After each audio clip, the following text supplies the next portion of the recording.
Hi guys, and welcome to my review of the Puma Velocity 5. In this review I'll go through my likes and dislikes, just some basic specs on the shoe and its use case, and also I'll go through some alternative shoes as well.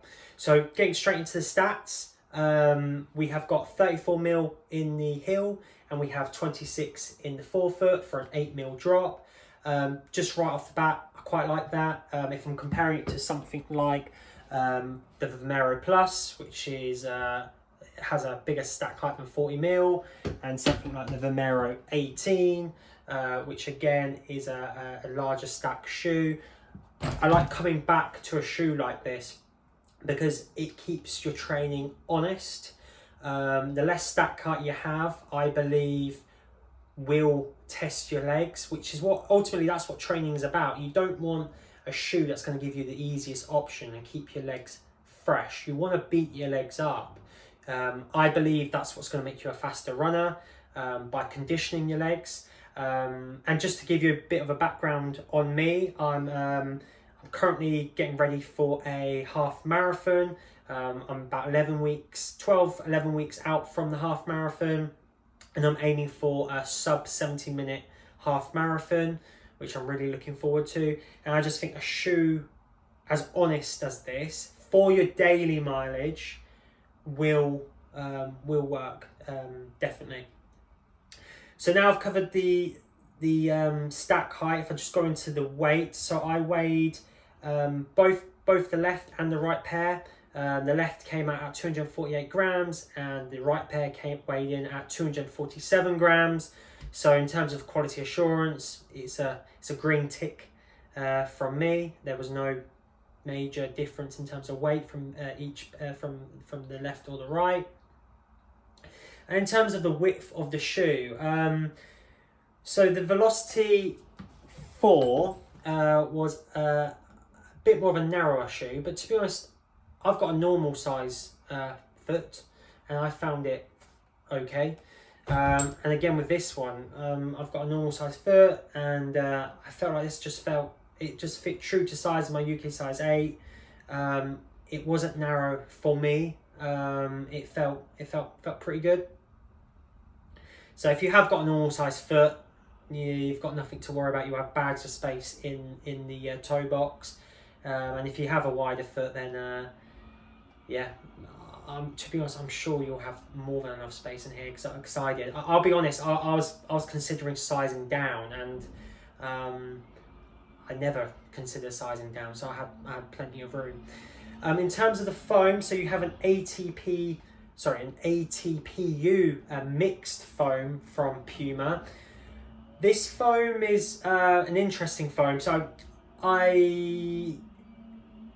when I unboxed the shoe and had a little jog around the kitchen and into the living room and back, did some laps around the house in it, it didn't feel special at all. It felt dead, and I'll be completely honest, I nearly sent it back. I nearly sent it back because in my head, a shoe like this, you should be comparing to the likes of the Nike Pegasus Plus, which I have here and I absolutely love.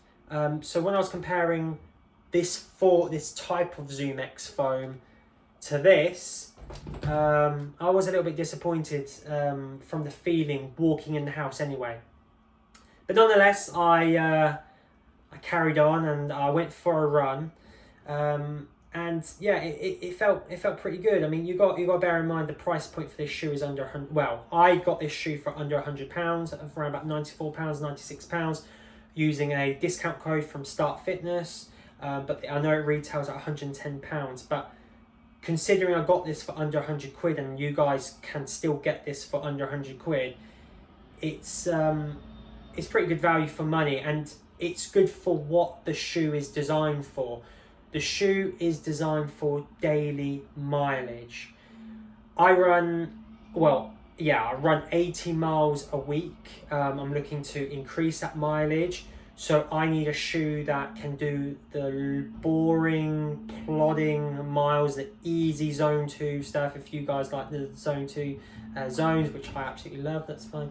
The easy, boring stuff, this shoe is designed for that. And then, you know, when your legs do feel like they're beat up and you do feel like you need to give them a bit of a break, then you do have the options of the Vomero 18. Then you do have the option of the Nike Zoom Plus, just to look after your legs when they're feeling beat up. So yeah, there's definitely a place in the market for a shoe like this, but I think it's for runners who can afford a shoe rotation and are happy to have a number of different pairs of shoes, and just be aware that this shoe is just for your daily mileage. You're not going to go fat. You're not looking to do any tempo runs or sessions in them, although obviously you can. I mean, you could do a tempo session in a pair of Crocs if you really wanted to, but it's not designed for that. It is just a standard daily workhorse, and you can see that in the rubber outsole as well. You've got a nice big thick coverage of rubber outsole, although I would for a workhorse shoe like this, I would like the rubber to fully cover the outsole of the shoe. But again, it is what it is. It's not going to be a super exciting shoe to pick up the pace.